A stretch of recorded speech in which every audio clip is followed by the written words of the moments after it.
plastikan law. Ipagbawal mo man ang plastic, may gagamit pa rin yan.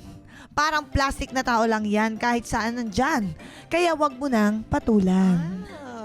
Ano naman po yung masasabi po ninyo sa mga nakarelate po sa topic po natin? Unang-una, hindi lang po sa showbiz. Huwag niyo pong ituro ng lahat ng daliri ninyo ang showbiz na kung saan dito raw nagsimula ang kaplastikan.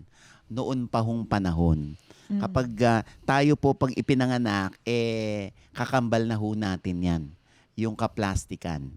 Dahil pag lagi ka naging totoong tao, pwede mo rin niyang ikamatay. Yes. Lagi kang madidisappoint.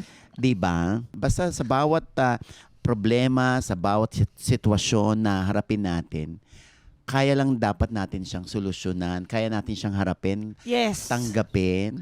Rise above. Oo, pwede rin nating kalimutan. Ang importante, wag nating iwawala yung sarili nating bait. Yes. Yan.